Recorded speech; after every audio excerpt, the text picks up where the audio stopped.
you want to be hearing about what is going on the transfer front at Tottenham Hotspur. We got a few updates to bring to you. And first and foremost, we are going to be speaking about the done deal today, confirmed by Tottenham Hotspur. Martin Dubravka to Tottenham, official. And sub goalkeeper signed on a free transfer, which makes it our third free signing of the summer, with Robertson and Senesi through the door as well. Spurs have been obviously announcing it on their social media. I'm going to bring it up for you guys. Just give me 1 second. Just moments after the here we go. Yeah, literally. Is that like the quickest here we go to official announcement ever? Yeah, probably. It's definitely up there. So there you can see it, him in his holding up the jersey. I mean, he's the first signing that we've had holding up the shirt in one of these official. And there's the classic picture there. They did a little interview with him as well, which you should go and check out on the Spurs socials. And they're just telling you his career as well, his decorated career, starting off at MSK Zilnia, ending up in Burnley, and now he is a Tottenham player. Was Burnley's number one last season, and he said he's got one nickname and it's called Hecko. So that's his nickname. Not sure why. Oh. And they also carried on the theme of a Tottenham-related person announcing the transfer. Yeah, it was Blake Iro, who's obviously one of the academy goalkeepers. He's got a brother called Ollie Iro, who's also in the academy and was out on loan this season. But Blake is a goalkeeper, and he was just this is him basically. But he was just talking how much it means to him to be Spurs. He's been at Spurs since a very young boy. But that is the announcement. I don't want to go too much into detail with it because I think you guys want to get on to more pressing issues. But big up to Martin Dubravka. Well, welcome to the club, Martin. And I think obviously we've been through what we think that means for Anthony Kinsky and Vicario and other potential goalkeeping targets we were linked with earlier. We're going to get onto Kinsky in a moment. But yeah, Dubravka, as we mentioned, I think he's a solid second choice. I don't have too many complaints. Was quite good for Burnley, I think, last season. Showed he can still play at this level, still got a good save in him, put it that way. I think he was nominated for save of the season with one of his saves. Was very hard at work last season for Burnley with a lot of shots against him, put it that way. But hopefully he won't be too used. I'm not expecting to see too much of Dubravka next season. I think this signing just means more for our number one choice rather than signing him to use him, if you know what I mean. Yeah, absolutely. We'll go without the overlay. Sorry about that, guys. But look, let's move on to more pressing issues. Next up is Antonin Kinsky. Jack Pitbrook says Tottenham are set to open talks with Antonin Kinsky over a new improved deal to align more with his standing in the squad now, because he's gone from a young and up-and-coming goalkeeper. Now he's the number one. So they're going to offer him a contract that aligns with that. It's only natural, isn't it, when a player gets a new kind of status in the squad, then I think their wage should be aligned with that. And so I'm delighted for him. Obviously, we've talked a lot about his journey, and now he's here as number one after what was an amazing last 7 games of last season to help us stay in the league. And I think this is kind of concrete evidence. This is kind of confirmation, should we say, of now his new status, which is the new number one at Tottenham. And I think getting a new contract would just be official confirmation and reward for what has been an unbelievable redemption for him. And I'm delighted for him. I wonder where we put him. Obviously, it's a bit of a risk from Tottenham to make him your number one just based off the 7 games, because it seemed as though we weren't so sure about him before that. So it is, we're still kind of going out on a limb, but they see him in training. De Zerbi's obviously been around him a lot longer. They've obviously also noticed his mentality, and they signed him for a reason, didn't they? They signed him for a reason back 18 months ago because they scouted him and thought very highly of him. So if they're going to make him the number one, I think it makes total sense. You've got to give him a new contract. Yeah, so currently he's on 30 grand a week. What are we thinking is going to go up to? About 70? Something like that? Yeah, probably. And then if he really proves himself next season, that could probably go up. You know, he could probably get a new contract pretty quickly after that.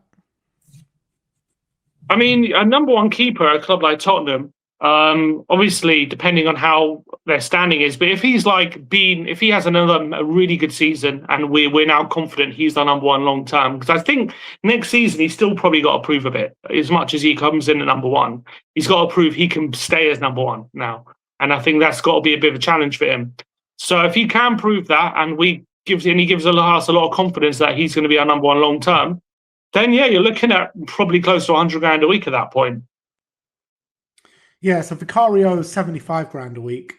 So maybe they do give him a bit lower of what Vicario was on. Maybe they give him something like 60. And then if he really proves himself, that puts him up to like 75, 80, something like that. Yeah, I think that makes a lot of sense. Well, we are increasing the wage structure, aren't we? So, read into that what you will as well. So big up to Anthony Kinsky once again on Vicario. Gary Jacob has stated that Spurs are looking for 17 million pounds for Guillermo Vicario, which is that's similar to what we paid for him, isn't it? Pretty much for getting our money back. That's what we're looking at the moment. Yeah, which look, I think he's probably in my mind he's worth a bit more than that. He's probably worth about 25 million. That's probably the value, but we've already pretty much made the decision, and it's pretty public at this point, that he ain't going to be our number one. We want to sell him. So that weakens your bargaining power, and you've got to accept that when you make those decisions as early as we have. So I'm okay with it because it means moving early and being decisive. And if it means taking a bit less money, it is what it is. So also you've got to remember clubs in Italy just aren't, and that's where he wants to go back. They're just not flush for cash at the moment. So 25 million in the UK might be might be a small outlay, but in Italy it's more significant. So I think maybe 17 million is a bit more their size. Yeah.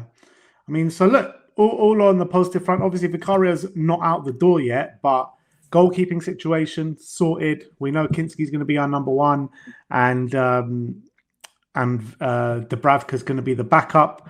We've got the defense sorted. We've got 2 players in each position in the defense.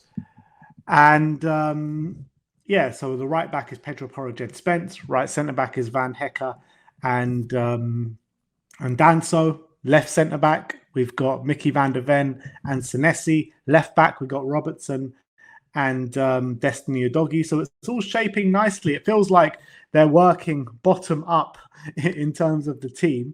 Next up, we're looking at the midfielders. We've got a significant announcement today on the midfield. But just before we get into the midfield, there's just been a report from Sam Luckhurst on Marcus Rashford, saying Marcus Rashford is set to see his weekly wage rise to 325 grand a week. And it has been suggested that Tottenham would be willing to meet his wage demands. Which would put him as well out in front, wouldn't he? As our highest paid player, which would be incredible. 325 grand a week. I don't understand this report. So he's saying he's getting a wage rise and we're willing to meet it. But why is he getting a rise? He's probably got in his contract that his wage goes up by a certain percent every season. Right. So Tottenham are willing to meet it. I mean, if you would ask me, wouldn't even say a year ago, if you asked me a few weeks ago, I would say absolutely zero chance we are willing to meet Rashford's wages of 325 grand a week. But with how things were moving with Tonali, Fernandes, and Van Hecker and other deals, maybe that we are serious about really improving this wage structure. 325 grand would represent 125 grand improvement on our highest earner. So that's a massive increase. Obviously, there's talks of Tonali. We're offering him apparently 250, potentially rising to 275 if we get Champions League. So that would even be a 50 grand a week improvement on him. So, I mean, these are big numbers we're talking about. I mean, should we really be breaking the bank and making Rashford our highest paid player by that amount of money? I think that probably does have to be questioned. However, I do like Marcus Rashford a lot. I think when we know he's a very, very good player. I think there's a reason Tuchel's brought him straight back into England setup, because I think he just offers real quality in front of goal, which I think is very hard to find. That kind of speed, explosiveness coupled with brilliant finishing. He's not the most creative, and I think he can be frustrating in certain games because if he doesn't have the space to play, and he can struggle. But I think he is one of those players who you give him an inch near the box, and he can make you pay. And he's especially as well can play up front in certain games. I would love to get him in. I would say if we're signing him, maybe if we're willing to pay the wage packet, maybe we could get some money off. Maybe we're not willing to pay 40 million. I mean, paying 40 million and paying him 325 grand a week, considering he's 28 now. I mean, he's not old, but he's not exactly, does he have all his best years ahead of him? 28 is the prime of your career. Yeah, I mean, he's getting close to 30. Is in 3 years' time, is he still going to be on top of his game? Those are question marks you've got to ask yourself. I think, he's the prime of your career right now, but obviously it's a player who relies heavily on his pace, nearing 30, and you've just got to be careful with that. That's all I'm saying. I'm not saying it's he's about to fall down. I'm just saying you're paying a big fee. Well, the 40 million transfer fee is not massive, but you're paying big wages for a player who maybe in a couple of years' time could be declining. That's the reality. But if you get a couple of his best years out of him, it might be worth it to pay that money. For me, I think with Marcus Rashford, look, I like the player. Oh, I love the player, and I would love to see him in the Spurs shirt next season. But I think the financials involved are just a bit too risky. Because if you sign him up on a 3-4 year deal and it doesn't work out after the first year, you're stuck with him basically. And we've seen that happen at Manchester United. We've seen his loan spells at Aston Villa and Barcelona, which has been a bit up and down, to be honest. It's not all been good for both these loan spells, albeit I think both fans probably look back at it saying it was a good loan period. I think with Rashford, I was much more convinced with his performances in the Champions League than I was in the Premier League. I think what makes the most sense is a loan move. You loan him for a year, pay the wages for a year, and see if he can convince us to make it permanent at the end of the season. I think paying the money and being stuck with 325 grand's worth of wages for 3-4 years, I don't know if that's smart with Marcus Rashford, because we've seen it in the past where, if he doesn't like where he is, then he proper downs tools.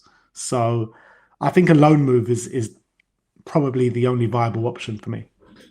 Yeah, I think loan with an option to buy something like that for 30 to 40 million and see how that goes. I think that does make a lot of sense, especially where we're at. And obviously then you get one more on top of him, like whether it be a Savinho or Somerville or someone like that. I think that's probably most preferable.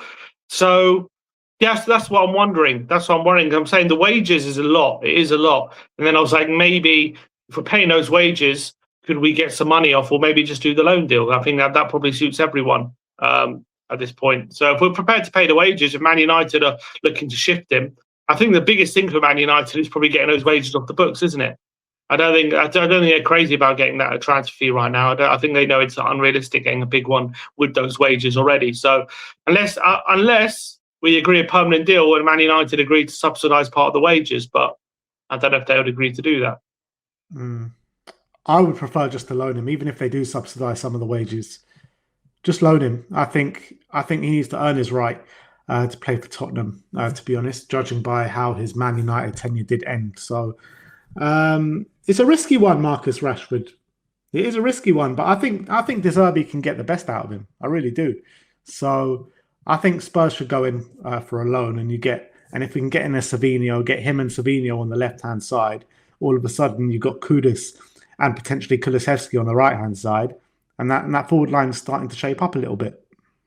Yeah, I don't look. The thing is with the Derby, he wouldn't sign him unless he's convinced that this guy, he's going to get him on side and he's going to give 100%. That's De Zerbi just is that kind of character who doesn't take any shit. He'd rather have a player with 50% of the ability who he knows is going to give his all and give his 100%, and play someone who, yes, has got great quality, but his heart's not in it. So obviously De Zerbi will have to have those conversations and he'll have to be convinced in himself.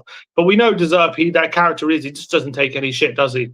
So if De Zerbi has that conversation and decides, you know what, we're going to go with it, then I'm willing to go with it. Yeah, look, that's fair and true, but just because De Zerbi thinks he can get him on side, what if he can't? And halfway through the season, he's not on side, and things start to go a bit down south. So it's just possible with Rashford. That's all I'm saying.